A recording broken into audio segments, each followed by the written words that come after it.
இப்போ நாம பார்த்துக்கிட்டு இருக்கிறது முழுக்க முழுக்க இந்தியாவிலே தயாரிக்கப்பட்ட ஐஎன்எஸ் விக்ராந்த் விமானம் தாங்கி போர்க்கப்பல். 44,000 டன் எடை கொண்ட இந்த கப்பல் கொச்சி கப்பல் கட்டும் தளத்தில் கட்டப்பட்டிருக்கு.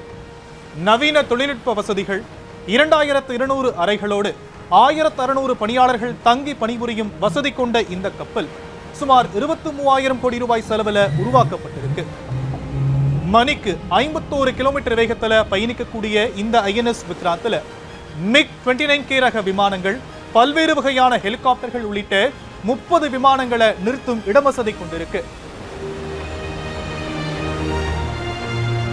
இதெல்லாம் சரி, ஆனா எதுக்கு இப்ப இதெல்லாம் நம்ம பார்க்கிறோம் அப்படிங்கிற கேள்வி உங்களுக்கு எழும். ஏன்னா டிசம்பர் மாசத்துல தான் இந்திய கடற்படை தினம் கொண்டாடப்படுது. அதுக்காக நாம கொஞ்சம் பின்னோக்கி பயணிக்க வேண்டியிருக்கு. வாங்க பார்க்கலாம்.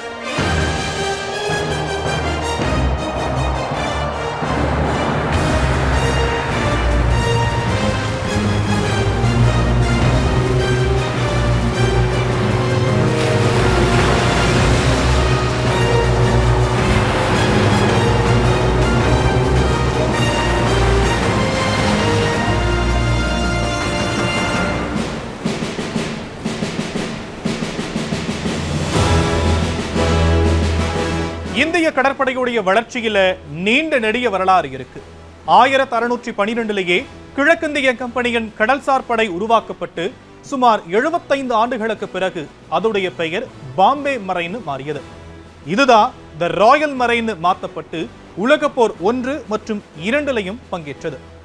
இந்தியா குடியரசு அறிவிக்கப்பட்ட 1950 ஆண்டு ஜனவரி 26 இந்திய கடற்படையின் பெயர் மாற்றப்பட்டு இந்திய போர்க்கப்பல்களுக்கு அதுக்கப்புறமா இந்திய கடற்படை அப்படிங்கிற ஐஎன் என்னும் முன்னோட்டு சேர்க்கப்படும் வழக்கமும் உருவானது.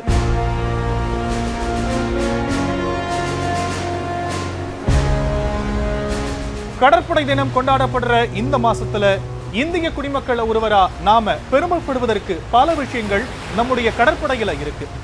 நம்ம நாட்டு கடற்படையுடைய வலிமை, அதுல இருக்கிற போர்க்கலன்கள், ரோந்து கப்பல்கள், போர்க்கப்பல்கள், நீர்மூழ்கி கப்பல்கள், விமானம் தாங்கி கப்பல்கள் பத்தி தெரிஞ்சுக்கலாம். விமானம் தாங்கி கப்பல்கள் எடுத்துக்கிட்டா நாம முதலே பார்த்த மாதிரி ஐஎன்எஸ் விக்ராந்த் 2022 ஆண்டு நம்முடைய கடற்படையில இணைக்கப்பட்டது. ரஷ்ய தொழில்நுட்பத்தின் அடிப்படையில புதுப்பிக்கப்பட்ட ஐஎன்எஸ் விக்ரமாதித்யா கடந்த 2013 ஆண்டு கடற்படையில இணைக்கப்பட்டது.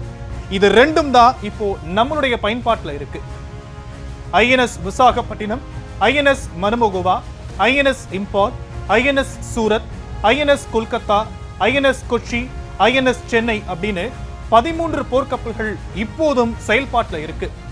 இதை தவிர 19 ரோந்து கலன்கள், 117 ரோந்து படகுகள், 32 இழுவை கப்பல்கள், 6 பயிற்சி கப்பல்கள், 10 ஆய்வு கப்பல்கள் அப்படின்னு ஏராளமான போர்க்கலன்களை வைத்திருக்கக்கூடிய வலிமையான கடற்படையா இந்திய கடற்படை இருக்கிறது பெருமைக்குரியது.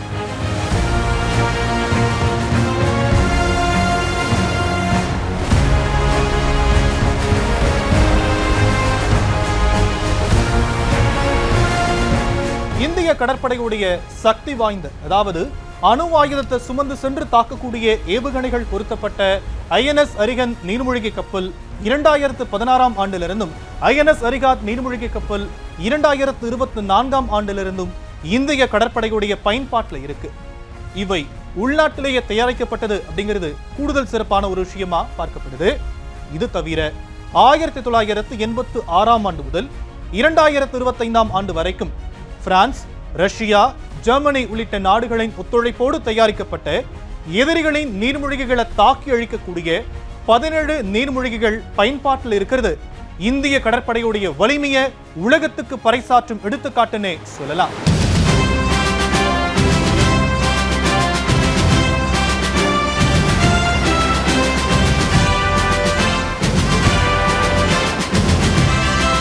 இன்னும் பல்வேறு கப்பல்கள் பிற நாடுகளின் உதவி இல்லாம இந்தியாவிலேயே தயாரிக்கும் முயற்சிகள் தொடர்ந்து நடைபெற்று வருகிறது. சுயசார்பு இந்தியாங்கிற இலக்க முழுமையா அடையும் நாள் தொலைவில் இல்லை. மீண்டும் ஒரு ARVR தொகுப்புல சந்திக்கலாம்.